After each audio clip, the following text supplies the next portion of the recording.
যারা টাকা পয়সা সেভ করতে চান তাদের জন্য আজকের এই ভিডিওটা। তো হ্যালো এভরিওয়ান, আসসালামু আলাইকুম। Fish cutting by women YouTube channel থেকে আপনাদের মাসকুটনিওয়ালি আফা সোনিয়া বলতেছি। তো যারা টাকা পয়সা বাঁচাতে চান, টাকা পয়সা সেভ করতে চান, তো সেটা কেন প্রথমে বলেছি। তো 1 কেজি ওজনের মাছ কাটতে গেলে বাজারে 40 টাকা করে কেজি প্রতি নেয়। তো আমি তো সেটা শুনে অবাক। আমি কিন্তু নর্মালি কখনো মাছ কাটাই না। আমি বরাবরই সবসময় A to Z আমি আমার নিজের কাজ আমি নিজে করতে পছন্দ করি। মুরগির ড্রেসিং করে আনি যদি আমি সময় না থাকে, তাহলে সময় যদি আমার হাতে থাকে, যেহেতু আমার ছোটো বেবি আছে, আমি যদি সময় পাই, তাহলে আমি মুরগিটাকেও বাসায় এনে আমি নিজেই ক্লিন করি। আর যদি দেখা যাচ্ছে পারতেছি না, সেই ক্ষেত্রে ক্লিন করাই। তো এতে কি হয়, টাকাও বাঁচে, আবার আপনার নিজের কাজটা আপনি নিজে সুন্দর করে পরিষ্কার পরিচ্ছন্নভাবে করতে পারেন। তো টাকা বাঁচানোর টিপসটা এইটাই, তো যে 1 কেজি মাছ যদি কাটাতে 40 টাকা লাগে, তাহলে বাজারে গেলে ন্যূনতম যারা আমরা মধ্যবিত্ত ফ্যামিলি হলেও আমরা মাসে কম হলেও 5-6 কেজি মাছ তো সবাই খায়। কারণ মাছ ছাড়া তো আর মানুষ ভাত খায় না। শাকসবজি মুরগি গরুর মাংস না খেতে পারলেও অন্তত যারা গরিব তারা হলেও কিন্তু মাছ খায়, মাছ তরকারি এইটা অন্তত খায়। আর যারা একটু বড় লোক তারা তো অনেক বড় বড় মাছ খায়, তাদের বিষয় তো আলাদা, তারা বড় মাছ খায়, তো বাজারে ওরকম টাকা দিয়ে কাটাতেও পারে। তো আমাদের মতো মধ্যবিত্ত ফ্যামিলির যারা, তাদের কিন্তু একটা মাছ যদি 500 টাকা দিয়ে কেনার পরে আবার 2 কেজি ওজনের একটা মাছ 500 টাকা দিয়ে সাপোজ কিনলেন। একটা রুই মাছও, এখন রুই মাছের কেজিও 300 টাকা, এরকম 300-350 টাকা কেজি। এই ছোটো রুইটা এইটাই নিয়েছে 280 টাকা মেবি কেজি, না 250 টাকা যেন নিল। তো বড় সাইজের রুই কিনতে গেলে 400 টাকা এরকম কেজি থাকে, একটু বড় সাইজেরগুলো। তো 2 কেজির একটা মাছ কিনতে গেলে তোমার 800-900 টাকা। তো 900 টাকা যাওয়ার পরে 2 কেজি আবার একটা কাটাইতে আরও 80 টাকা। তো 80 টাকা, এই 80 টাকা আপনার তো মনে করেন আসার ভাড়ার টাকাটাও বাজার থেকে বেঁচে যায়, আমার কাছে যেটা মনে হয়। তো সেটাই আমি বললাম। তো যখন বাজারে 3-4 প্রকারের মাছ কিনি, তো মাছ কেনার পরে আবার ওই 3-4 প্রকার যদি বাজার থেকে কাটাইতে যাই, তাহলে তো আরও ওর পিছনে আরও 150 টাকা খরচ হয় মিনিমাম। সে 3-4 প্রকারের জন্য 150 টাকা খরচ হয়। আমি দেখি তো অনেকে কাটায়, আমি মাঝে মাঝে খেয়াল করি। তো আমি এসে নিজে কাটাই না। তো আমি কিন্তু নিজের কাজ নিজেই করতে পছন্দ করি। তো যারা মাছ কাটা জানেন না, তারা কিন্তু মাছ কাটাটা শিখে নিলে, যেসব আপুরা অনেক আপুরা আছে যে নতুন বিয়ে হয়েছে, বিয়ের আগে বাপের বাড়ি কোনো কাজ করে নাই, তো তারা কিন্তু নতুন সংসার, শ্বশুর শাশুড়িকে নাই খাওয়াইলো করে, কিন্তু নিজের যদি হয়, হাজব্যান্ড ওয়াইফ দুজনেই থাকে, তাহলে তো নিজেই করতে পারে। আর শাশুড়ি যদি ভালো হয় শ্বশুরবাড়ি, শাশুড়ি কিন্তু নতুন অবস্থায় শাশুড়ি কিন্তু হাতে ধরে কাজগুলো শেখায়। যেমন আমি কিন্তু শ্বশুরবাড়িতে এসে আমি কিন্তু সব কাজ আমাকে তারা শিখিয়ে দিয়েছে। আমি ডিম ভেজে খাওয়া ছাড়া আর পৃথিবীর কোনো কাজই পারতাম না। ভাতও রান্না করতে পারতাম না, এরকম কিছুই পারতাম না ওরকম। টুকটাক 2-1টা পারতাম, কিন্তু তবে যে খারাপ হইতো, প্রথমে তরি তরকারি একটু খারাপ হইতো, তারপরে আস্তে আস্তে এখন তো সব কাজ করা শিখে গেছি। তারপরে দেখে দেখে রান্না করতো, আমি কাটাকুটি করে গুছাই দিতাম, আমার শাশুড়ি রান্না করতো। মাঝে মাঝে আমি দাঁড়ায় দেখতাম, বা আমার বলতো তুমি রান্না করো, তো সে আমার বলে দিত যে এইভাবে করো। তো তারপরে কিন্তু আমি এরকম করে শিখে গেছি। তো আবার সবার জন্য তো আর সমান না, অনেকের আছে শ্বশুরবাড়িতে কিন্তু কাজ না পারলে অনেক বকাঝকা করে, বেশি কথা বলে। তো যারা অবিবাহিত মেয়েরা আছেন, তারাও চাইলে আমার ভিডিওটা দেখে আমার মাছ কাটাটা শিখে যেতে পারেন।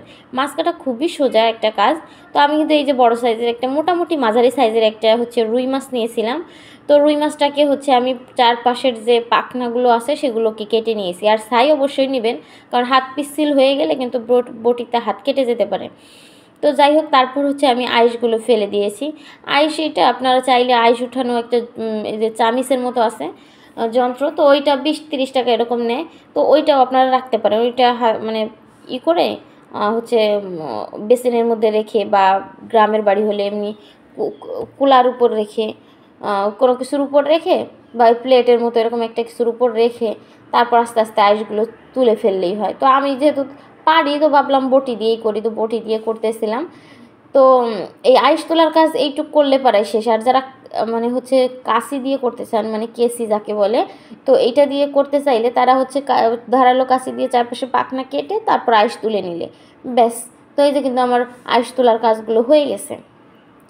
তো এখন হচ্ছে আমি মাথাটা কেটে তারপর আমার পছন্দ মতো শেপ দিয়ে মাছগুলোকে বানিয়ে নিব। তো একটু বড় সাইজের মাছ কাটার সবথেকে ভালো উপায় কি, সহজ উপায় কি, লেজের কিছুটা খানিক উপর থেকে হচ্ছে কেটে নিলে তো মাছটা একটু ছোট হয়ে আসলো, তখন ধরতেও সুবিধা হয়। তো এইভাবে হচ্ছে কাটলে, আর তারপর মাথাটা যখন কেটে ফেলবো মাঝখানে পেটির মাছগুলো আলাদা হয়ে যাবে। আর পেটিটাকে ফেলে পেটির মাছ এবং পিঠের মাছ আলাদা হয়ে গেলে খুবই সোজা মাছ কাটা। বিশেষ করে বড় মাছ কাটা তো অনেকই অসোজা, কিন্তু ছোটো মাছ কাটাও সহজ, কিন্তু সেটা একটু ধৈর্যের ব্যাপার, একটু ধৈর্য ধরে কাটতে হয়, এইটা হচ্ছে বিষয়। তো আমি অনেক কথাই বললাম, জানি না আমার কথার মধ্যে কোনো ভুল ত্রুটি হয়েছে কিনা। যদি ভুল ত্রুটি হয় তাহলে ক্ষমা সুন্দর দৃষ্টিতে দেখবেন। অনেক ব্যাচেলার ভাইয়ারা আছে যারা হচ্ছে বিদেশে থাকেন বা বাসা একা চাকরি করে দূরে থাকে, একা থাকে বাসায়, তো তারা মাছ কিনে আনলে অনেক সময় বাজার থেকে ধরো মাছ কাটতে পারে নাই, বাসায় আনছে, তো তারা কাটতে একটু সমস্যা হচ্ছে, তারা কিভাবে কি কাটবে, তারা আমার ভিডিওটা দেখে হচ্ছে শিখে নিতে পারেন। আর অনেকে আছে আমার থেকে অনেক ভালো মাছ কাটতে জানে, তারা হয়তো বা আমাকে, যদি যারা আমার থেকে ভালো জানেন তারা আমাকে কোনো পারলে আরও কোনো টিপস দিবেন যেটা আমার জন্য আরও সহজ হয়। কারণ মানুষের জীবনে শেখার তো শেষ নাই, আমি যতটুকু জানি বা পারি সেটা আপনাদেরকে করে দেখাই। তো আমার থেকেও যারা ভালো পারে তাদের থেকেও আমার শেখার অনেক কিছু আছে। তো আমি আসলে নর্মালি যা পারি বা যে মাছ বাসায় খাওয়ার জন্য কিনে আনি সেই মাছগুলোই আমি কেটে আপনাদের সঙ্গে একটু শেয়ার করি। তো আমার এই মাছ কাটার চ্যানেলটা যারা সাবস্ক্রাইব করেনি তারা সাবস্ক্রাইব করে দেবেন, আর অলরেডি যারা সাবস্ক্রাইব করেছেন তাদেরকে অসংখ্য অসংখ্য ধন্যবাদ। তো এরপরে আপনারা কী টাইপের মাছ কাটা দেখতে চান সেটা কমেন্ট করে জানিয়ে দিলে আমি সেই ধরনের মাছ কাটার ভিডিও অবশ্যই দেওয়ার চেষ্টা করব।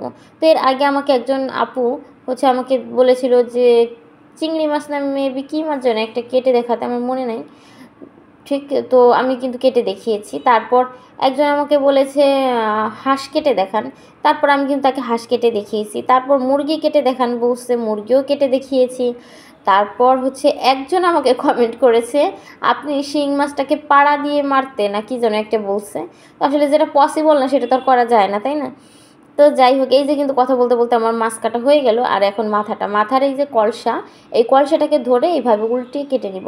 আর এই ভিতরে যে ফুলকোগুলো আছে এটা চাইলে আপনারা রাখতেও পারেন, আবার চাইলে ফেলেও দিতে পারেন। তো আমি এটা রেখে দিই, ভালো করে ক্লিন করে ধুইলে তাহলে আর এইটা খেতে কিন্তু ভালো লাগে। আর চাইলে অনেকে আছে যে না ফেলে দিতে পারেন, সেটা সমস্যা নেই, যার যার রুচি। কিন্তু এটা রাখলে খুবই মানে আস্তে আস্তে সুন্দর করে এটা ধুইতে হবে। এই যে, তো আজকে আমি হচ্ছে এটাকে ফেলে দিচ্ছিলাম, তো অনেক সময় আমি রেখেও দিই, তো আজকে এটা ফেলে দিচ্ছি। তো আর তারপর হচ্ছে মুখের থুতমাটা কেটে নিলে তো আমার মাছ কাটা কিন্তু কমপ্লিট। তো এভাবেই হচ্ছে আপনারা আপনাদের টাকা পয়সাগুলোকে বাঁচাতে পারেন। তো এই মাছটা কাটতে গেলে আমার 40 টাকা খরচ করতে হতো। তো আমি কিন্তু এটা অনেক আস্তে আস্তে ধীরে ধীরে করছি, তাই হচ্ছে আমি 8 মিনিট আপনাদের সঙ্গে কথা বলে 8 মিনিটের মতো সময় লেগেছে, 8.5 মিনিট। আর যদি এটা আমি মানে খুব দ্রুত মানে অল্প সময়ের মধ্যে কেটে নিতাম মানে তাহলে আমার 5 মিনিট লাগতো কাটতে। তো এই 5 মিনিটের জন্য অযথা আমি 40-50 টাকা কেন ব্যয় করতে যাব? ঘরের নিজের কাজ নিজেই করলাম নিজের হাতে, তাতেই ভালো হলো। তো এখন নিজের হাতে ভালো করে এটা মাটির পাতিলে করে আমি ধুবো। আর মাছ কিন্তু অবশ্যই আপনারা মাটির পাতিলে ধোয়ার চেষ্টা করবেন, তাহলে মাছের গায়ের যে আষ্টে গন্ধ এটাও চলে যাবে এবং মাছও দবদবে সাদা হবে। তো যাই হোক, আজকের মতো ভিডিওটি এই পর্যন্তই। আল্লাহ হাফেজ।